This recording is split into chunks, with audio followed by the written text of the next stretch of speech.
the First Lady of the country, Aisha Buhari, the likes of Mike Ondoka, Dunamis Church, the Nigerian Air Force, Redeemed Christian Church, they have been extremely, extremely helpful. NEMA, they have come to our aid, even the government of Nasarawa State. We do appreciate all the appreciations you're giving that and all. That word sensitization has been used over and over. But at the end of the day, how much of sensitizing, or how sensitized are the people?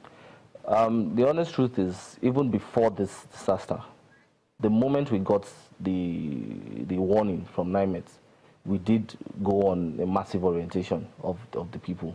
When I say massive, as in we went around virtually every nook and cranny, especially the places of the states that were most prone to floods.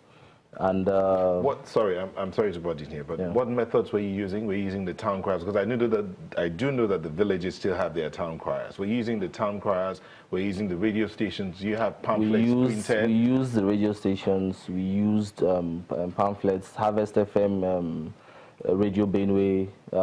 We called for town hall meetings.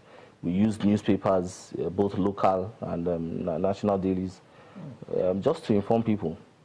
But Mr. Naja, shouldn't this be ongoing? It is ongoing. Because, I mean, you said as soon as the announcement came from NIMET, you started doing this. But shouldn't this be all year round, every year? Because these floods seem to be getting worse. But we have been doing this. We have been doing this since this government took over in 2015. It was from the issue of flooding since 2015, since when His Excellency took over. It are things that we have actually started, especially the aspect of orientation. So the orientation wasn't going on in the previous administration?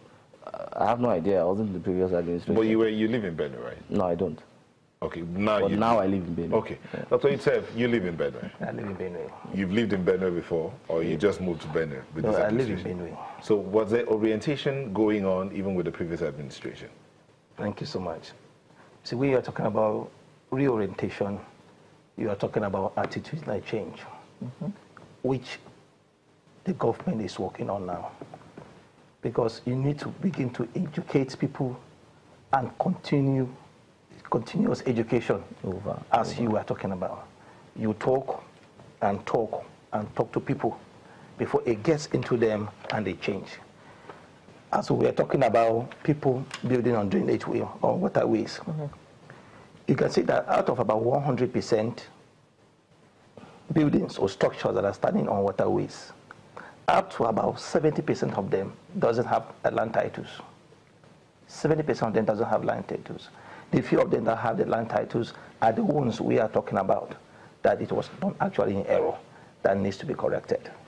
Corruption, that word comes up again.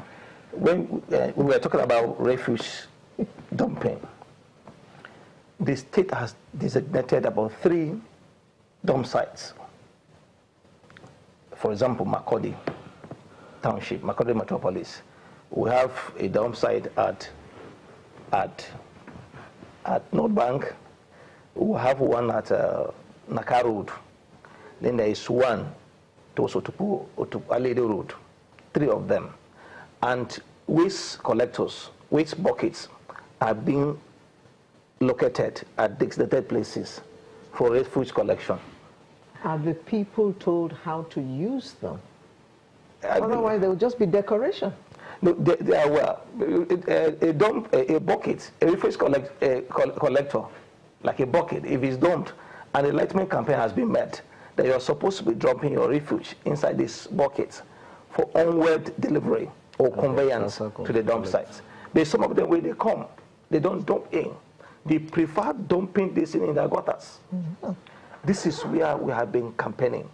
And we have, because of this, we have adopted a different approach now. What's the approach? Because we are trying to enforce it. Even taxing of yes, we are trying to enforce it. Because some human beings, by the time you are linear with them, you tell them to do the correct thing, they end up doing the wrong thing. So we are trying to enforce this thing now. So that we'll put some enforcement agencies at those locations. So that as you dump in the wrong place, you get arrested and prosecuted. That will now teach a lesson to others to follow the law so that things